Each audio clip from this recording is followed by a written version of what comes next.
नमस्कार, सच्ची रिपोर्ट में आपका स्वागत है। मैं हूं आपके साथ निहारिका सिंह नागर। आइए नजर डालते हैं आज की महत्वपूर्ण खबरों पर।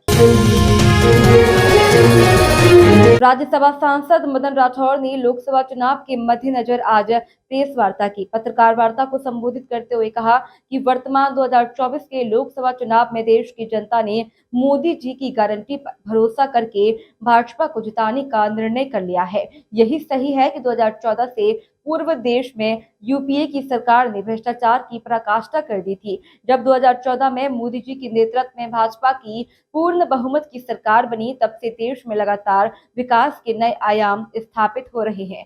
देश की प्रतिष्ठा में वृद्धि हुई है। प्रधानमंत्री नरेंद्र मोदी ने किसानों के हित में अनेक योजनाएं दी हैं, जैसे भूमि की मृदा परीक्षण, फसल बीमा योजना, एमएसपी में वृद्धि, ई नाम योजना, फसल ऋण सुलभ करना और उत्पादन के मड़ारण की सुविधा एवं किसान सम्मान निधि का सीधा किसानों के खातों में भुगतान देने का काम किया है। मोदी ने भ्रष्टाचार पूर्णतः समाप्त कर स्वच्छ एवं पारदर्शी प्रशासन देने का काम किया है। अनेक भ्रष्टाचारियों को जेल की हवा खानी पड़ी है। पाली लोकसभा क्षेत्र से लगातार दोनों बार लगभग 5 लाख वोटों से जीतने वाले भाजपा प्रत्याशी पीपी चौधरी तीसरी बार सर्वाधिक वोटों से जीत दर्ज करेंगे। पीपी चौधरी ने भी क्षेत्र में अनेक विकास कार्य करवाए। जनता में उनकी प्रतिष्ठा बढ़ी है। ऐसे पीपी चौधरी के पक्ष में मेरा क्षेत्र की जनता से निवेदन है कि भाजपा को सर्वाधिक वोटों से जीत दिलाकर मोदी जी के हाथ मजबूत करें। अभी देश में लोकसभा के चुनाव हो रहे हैं। मतदान प्रक्रिया कई स्थानों पर तो शुरू भी हो गई है। आज अपने यहाँ भी पोस्टल बैलेट्स या जो वृद्ध जो हैं, बुजुर्ग हैं, उनके मतदान की प्रक्रिया आज से शुरू हो रही है। वैसे पूरे देश की जानकारी आप सबको पत्रकारों के माध्यम से भी और इलेक्ट्रॉनिक और प्रिंट मीडिया के माध्यम से भी पता चला होगा कि देश की जनता ने ये मानस बना लिया है कि मोदी जी को तीसरी बार देश का प्रधानमंत्री बनाना है। मोदी जी की गारंटी पर इस देश की जनता ने पूरा भरोसा कर लिया। आप जानते हैं कि पहले की सरकारें थी, अल्पमत की सरकारें थी और सहयोगियों के भरोसे टिकी रहती थी और सहयोगी उनको ब्लैकमेल करते थे और वो जो कोई भ्रष्टाचार करती थी सहयोगी पार्टियां, तो ये जो मुख्य यूपीए का मुख्य दल था कांग्रेस, वो उस भ्रष्टाचार को बर्दाश्त कर लेती थी। खुद भी भ्रष्टाचार में आखंड डूबी हुई थी और जो सहयोगी और भ्रष्टाचार कर रहे थे तो उसमें वो और इग्नोर करती थी, भ्रष्टाचार होने दिया। तो देश का बहुत बड़ा नुकसान हो गया, देश बहुत पीछे रह गया। देश बहुत प्रगति कर सकता था लेकिन वो प्रगति हो नहीं पाई क्योंकि वो सब लोग अपने अपने हितों को साधने में लगे हुए थे। देश की चिंता किसी को थी नहीं। दुनिया में भारत की प्रतिष्ठा गिर चुकी थी। ऐसी विपरीत परिस्थितियां थी, ये देश की जनता ने देखा है। और जब से देश में 2014 में मोदी जी आए, मोदी जी की सरकार बनी और पूर्ण बहुमत की सरकार बनी, तो मोदी जी ने देश की प्रतिष्ठा बढ़ाई, ये अपन सब जानते हैं। मोदी जी ने सबकी चिंता करी क्योंकि जमीन से उठा हुआ कार्यकर्ता है देश का हमारे नरेंद्र भाई मोदी। जो एक सामान्य परिवार से उठ करके आए तो उन्होंने सारी गरीबी भी देखी है, सारी गरीबों की क्या समस्या हो सकती है ये भी उन्होंने देखा, किस प्रकार की जनता को आवश्यकता है ये भी उन्होंने देखा। और देश क्योंकि गुजरात के मुख्यमंत्री भी रहे और आयाम वहाँ स्थापित किए तो उनको पता है कि देश को किस प्रकार से सुदृढ़ करना चाहिए, इस दिशा में उन्होंने काम किया। किसानों के हित में तो बहुत काम किया।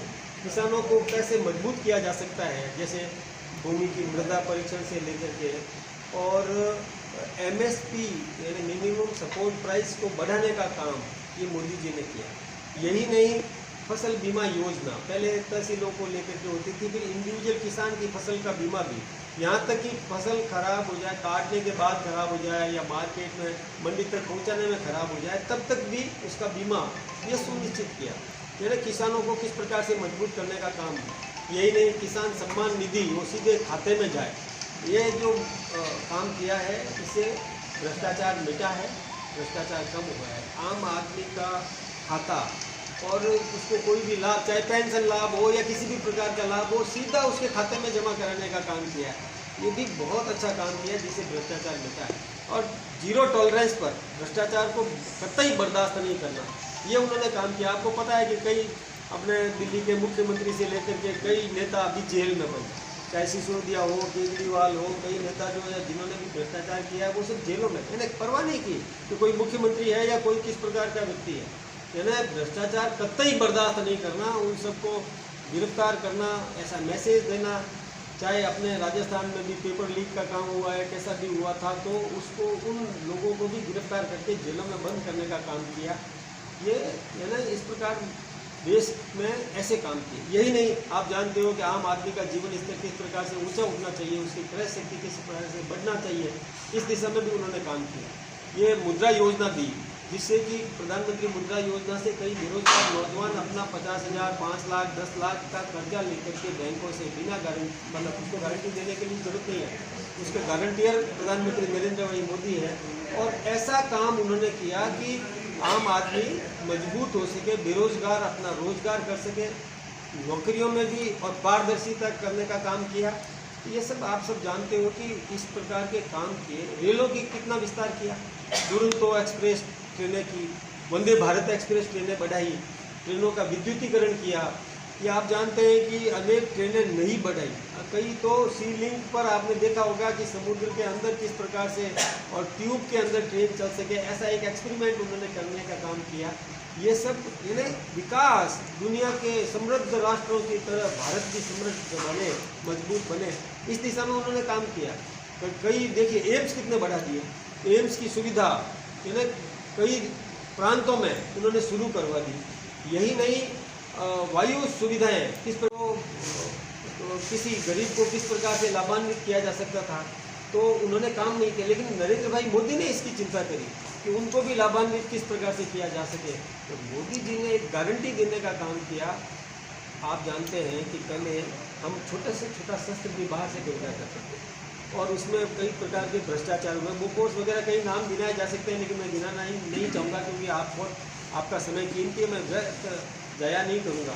लेकिन अब हमने ये व्यवस्था करी कि भारत के शस्त्रों को समृद्ध राष्ट्र खरीदने के लिए लाइन में लगे, वो एडवांस पेमेंट देने को तैयार है। और हम कह रहे हैं कि नहीं, हम अब अपनी जो उत्पादन क्षमता बढ़ा करके और हम ये उनको देने का काम करेंगे। ऐसे शस्त्र निर्माण भी भारत में बनने लगे हैं जो दुनिया के अद्वितीय शस्त्र, चाहे अग्नि का कई नाम गिनाए जा सकते हैं इसमें। ऐसे ही और भारत में कुटीर उद्योग, इसको किस प्रकार से बढ़ाया जा सके। पहले रॉ मटेरियल एक्सपोर्ट करते थे, अब रॉ मटेरियल को एक्सपोर्ट नहीं करके हिंदुस्तान में कुटीर उद्योग को प्रोत्साहन देकर के तो उत्पादन हमारा बिके, यह प्रयास नरेंद्र भाई मोदी ने किया।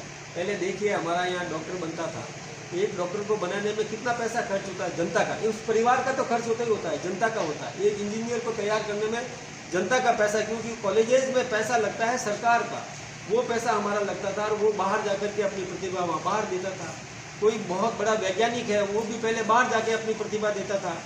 कई ऐसी प्रतिभाएं हैं जो हिंदुस्तान में अपनी प्रतिभा नहीं दे पाते थे, वो प्रतिभाएं बाहर जाकर के अपना दूसरे देशों को लाभ देने का काम करती थी। नरेंद्र भाई मोदी जी ने ऐसा प्रयास किया कि इन प्रतिभाओं का उपयोग भारत में हो और भारत में विकास के लिए इनका योगदान हो सके, ऐसा काम उन्होंने किया है।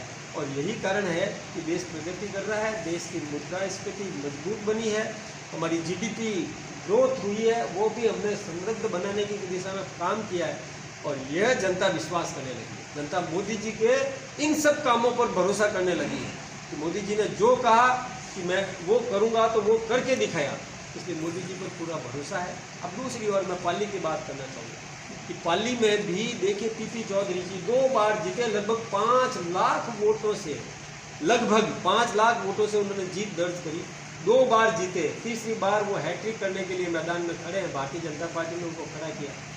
देखिए पीपी चौधरी जी ने भी जब मंत्री थे तब भी काम किया इलाके में, चाहे लाइटों का काम करवाना हो, सोलर लाइटों का काम करना हो या कोई भी काम हो, उन्होंने काम किया है।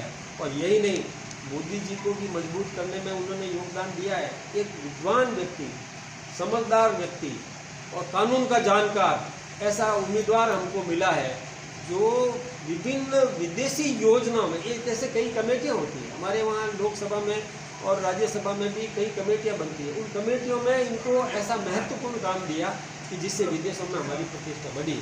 कई ऐसे काम इन्होंने किए हैं कि जिससे किस प्रकार से हम समृद्ध बन सकें, किस प्रकार से कानून, ऐसे कई कानून थे जो अंग्रेजों के ज़माने के कानून थे जो बिल्कुल उपयोगी नहीं है, अनुपयोगी है। मैं कैसे नाम गिना सकता हूँ, लेकिन मैं आप यदि पूछेंगे तो मैं बता सकूँगा कि ऐसे कौन से कानून हैं जो अनुपयोगी है। उन कानूनों को समाप्त करने की दिशा में और पीपी चौधरी जी ने बहुत बड़ा योगदान दिया। तो मैं आपके माध्यम से ये भी निवेदन करना चाहूँगा कि ऐसा प्रतिभाशाली उम्मीदवार जीत करके जाए जिससे देश को और ताकत मिल सके, अपने प्रतिभाओं का उपयोग देश की जनता को मजबूत करने की दिशा में कर सके, मोदी जी को मजबूत करने की दिशा में कर सके।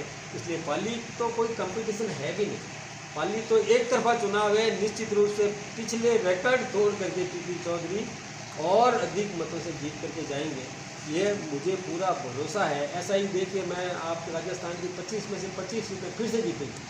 कई प्रकार के भ्रम लोग पैदा करने का प्रयास कर रहे हैं, लेकिन उस भ्रम में जनता आने वाली नहीं है। जनता ने एक मुखी निर्णय कर दिया है कि पहले भ्रष्टाचार होता था, अब शुद्ध प्रशासन मिल रहा है। पहले और पेपर लीक होता था, अब उनको जेलों में बंद करने का काम किया जा रहा है। इसलिए ये पूरा जनता को भरोसा है। जनता फिर से भाजपा की सरकार बनाने के लिए कृत संकल्प है, तैयार है। आप सबका योगदान चाहिए। बहुत बहुत धन्यवाद। कांग्रेस के घोषणा पत्र में अनेक बिंदु ऐसे हैं कि जिससे समाज टूट जाए, आपस में विभेद पैदा हो जाए, मतभेद पैदा हो जाए, दूरियां पैदा हो जाए, लड़ने लग जाएं, ऐसा काम किया है। कांग्रेस को ऐसा नहीं करना चाहिए था। इनको कहना चाहिए कि हम सबके लिए समान कानून बनाएंगे, तो समझ में आता है। एक विशेष रूप से कि बहुसंख्यक हम बर्दाश्त नहीं करेंगे, ये क्या बात होगी? इस देश में क्या बहुसंख्यक को क्या करना चाहते हैं? ऐसा क्यों करना चाहते हैं? वो सबको समान दृष्टि से देखें ना, कि हम सबको एक नज़र से देखेंगे, सबको समान सुविधाएं, समान व्यवस्थाएं, ये समान कानून, ये व्यवस्था करना चाहिए। वो लड़ाने का काम कर रहे हैं। मैं सोचता हूँ कि कांग्रेस देश को एक नहीं करना चाहती है, वो देश को तोड़ने का काम कर रही है। ऐसे कई योजनाएं हैं, देश को कमजोर करने का काम, परमाणु समाप्त करने की बात, ये शक्ति हमारे पास में है, उसको समाप्त करने की बात करना, ये तो मैं सोचता हूँ कि इससे ज़्यादा हल्की स्तर हो क्या सकता है? इससे ज़्यादा अराष्ट्रीय क्या कि हमें ताकतवर नहीं बने, हमको शक्ति अर्जित नहीं करना चाहिए, पंगु बन के रहे हम, मतलब विकलांग बन करके रहे, ये क्या बात है? हम समृद्ध होना चाहिए। हमने कभी भी नहीं कहा कि हम दूसरे पर कोई उपयोग करेंगे या उसकी ज़मीन को हम छीनना चाहते हैं, हमने कभी भी नहीं सोचा। हम अपने सीमाओं में अपने परिवार के साथ सुखी रहना चाहते हैं।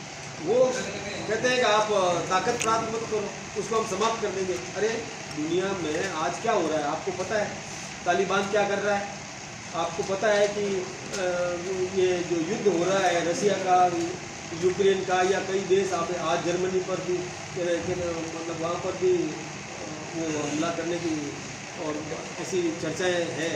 तो क्या मजबूत नहीं रहना चाहिए? मजबूत रहोगे कोई आप पर उंगली नहीं उठाएगा, हाँ टेढ़ी नज़र से देखेगा नहीं। हमको किसी पर नहीं देखना, लेकिन कोई देखेगा तो उसको जवाब तो देना पड़ेगा। इसलिए हमारे पास तो समृद्ध शक्तियाँ तो होना ही चाहिए। से आपको बारी रहे, रविंद्र सिंह की पहले सरकार के साथ